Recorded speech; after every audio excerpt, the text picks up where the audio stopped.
So they tell me, I keep hearing via voice to skull that I'm pregnant. This is what they say. I'm pregnant. And every time I go to eat something or fix something, cook, anything, my teeth get chalky, as though I'm being poisoned again, and or some kind of anticipation of being poisoned,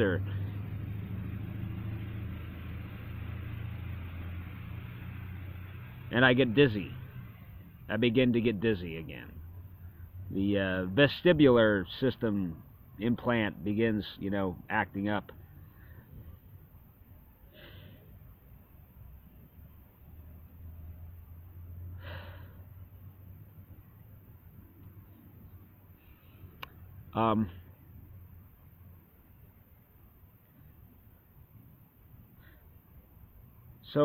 So getting back to it, I mean, they told me, at the age of 7, they told me the best possible outcome for me would be that I marry a transgender girl. The other option would be for me to be transgender myself. This is what they said. They said this is the only possibility. They ran this diagnostic frequency set. It was ridiculous. This was back in 1986. They were anticipating all this, turnkey,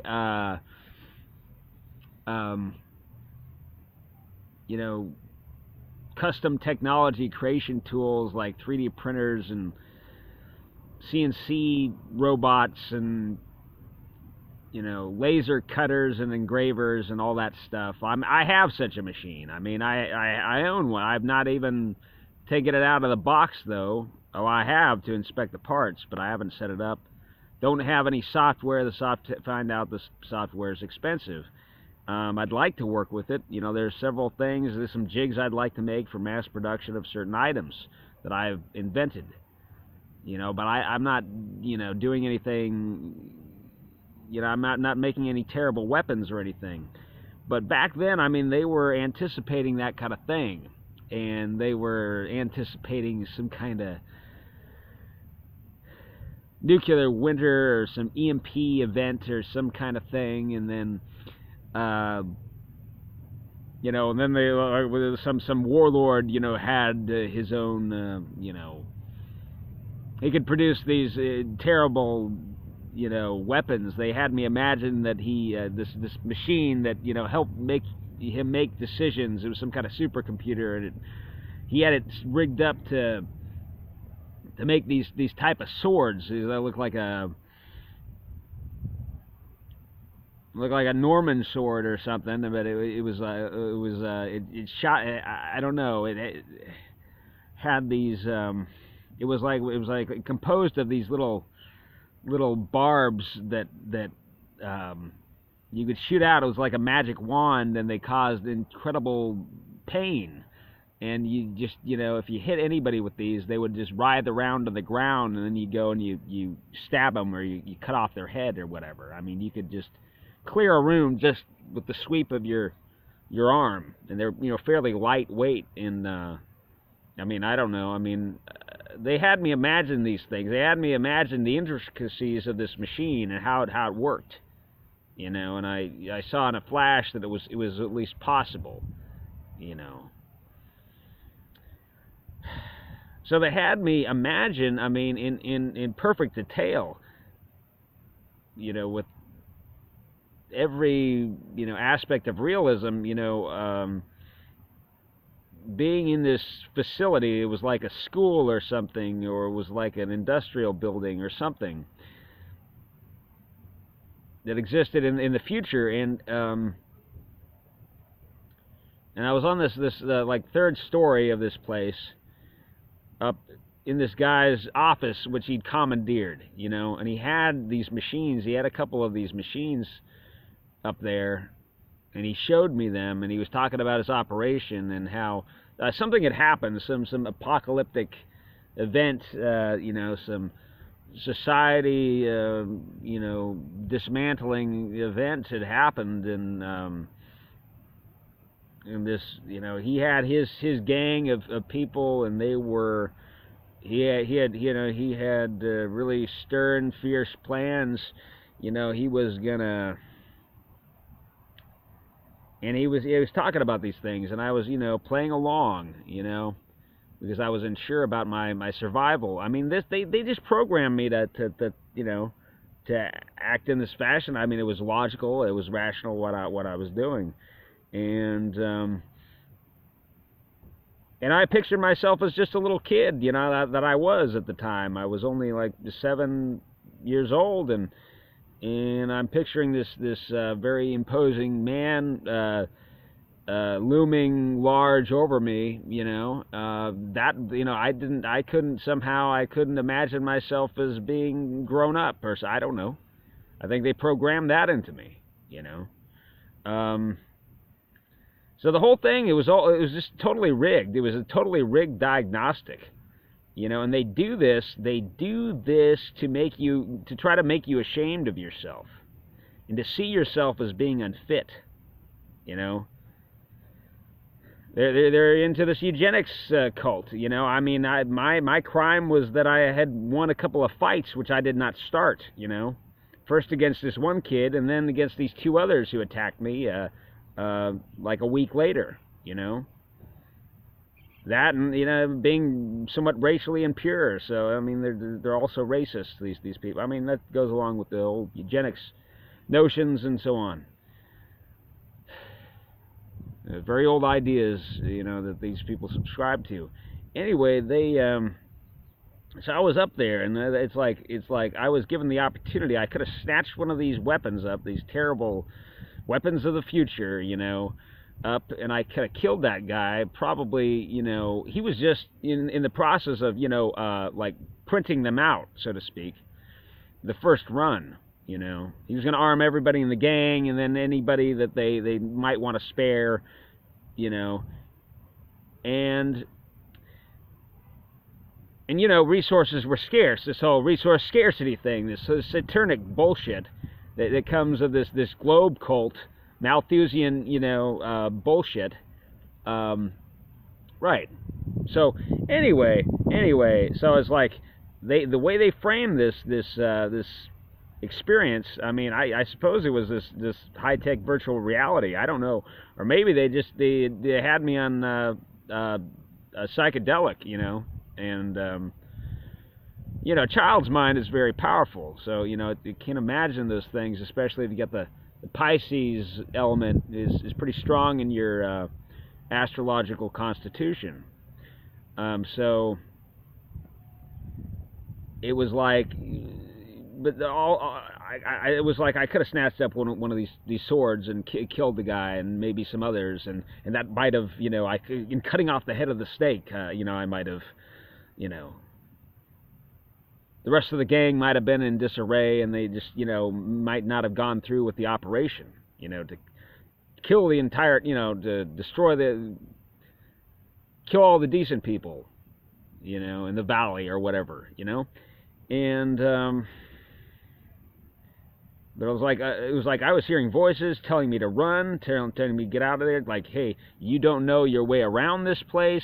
You could get boxed in. You could get cornered. You could get, you just need to run and hide and get out of there. And then then you go report. You go and tell, warn some people about this gang, that has these awful plans, And then you can, decide to maybe evade them or, attack them and, with more force, in a more militarily, advantageous way. And, I don't know, so I in this sort of vision, that I took off running. I think I grabbed one of the swords, but I also in the back of my mind said to myself, I mean, this is another thing. I said, well, maybe he's right. Maybe this is what you have to do to ensure your survival. What he's doing, he seems like a smart guy. I mean, it was like he was like inducting me into his organization. You know, I thought that, you know, okay, well, you know, he seems to think I'm a smart guy and he could use somebody like me and all this kind of stuff. And I thought, well, you know, maybe I'll get out of here and then I'll, you know, then decide what to do. But, you know, trying to, you know, kill all these people, it still seems like certain death. You know, I mean, I'm just being realistic. I mean, these people, they want you to, you know, they have unrealistic expectations. They want you to be some kind of, you know, superhero or something. I don't understand, you know. And so I grabbed one of those swords and I took off running.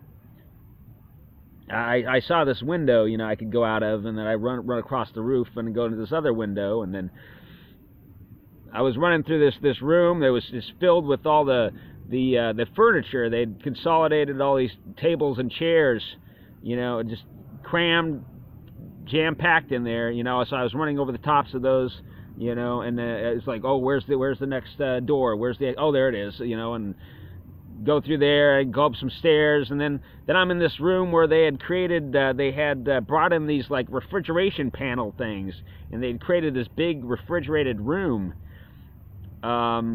inside of which were hanging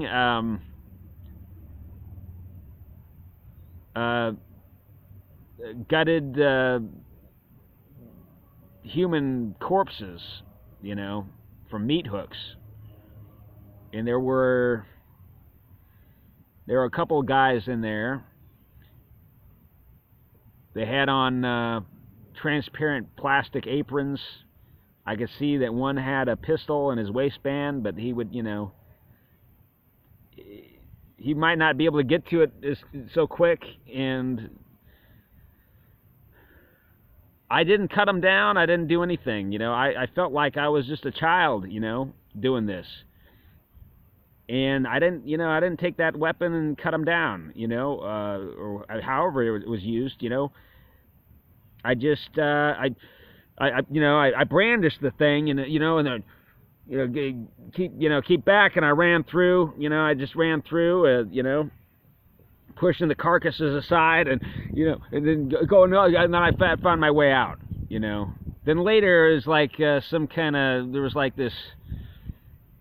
I mean, it was amazing. You know, I somehow I knew that Jim Carrey would be an actor. You know, I didn't know Jim Carrey or any. You know, I knew he'd be an actor, and then it was like he was playing me or something. I don't know. And he was like, he was playing this crazy character, and then that the boss, the main guy, you know, I was talking about earlier. He's somehow, you know, in this other scene with Jim Carrey, and they fight, and what does Jim Carrey do? He cuts off the fingers of his hand or something. That's something I wrote into this a scene kind of like that. I mean, I wrote it into this the science fiction novel I wrote, published in 2014. It's Emo Apocalypse in Summertime. It's quite different than what I'm describing here. But anyway, and that, and then the villain, he's forced to, you know, is like, you know, he goes off, you know, he's defeated essentially, and I don't know, there's this woman, you know, who, what happened next? I don't know. There's some like minor celebration or something, or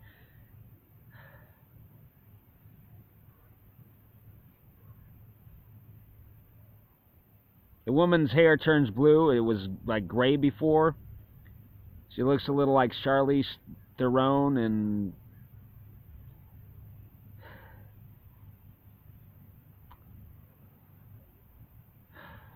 I don't know. It's just. Her hair was gray, and then it turns blue, and I'm like, that's like, it was somehow they did this color coding programming thing with me, and then I felt like really relieved, like when that happened. I was like, oh boy, you know, and I got emotional and I cried, and it was like, you know, So I had a remembrance of this whole dream. I mean, this whole thing. I mean, in a dream, you know. You gradually, I mean, as the story goes, I mean, you know, with a lot of these MK Ultra survivors, they you know, they end up recovering all their memories about this. But then it's too late, and you know, it's like, oh, I saw what they did. Oh, they robbed me of all of my whole life, and that's what they do. You know, that's what they do.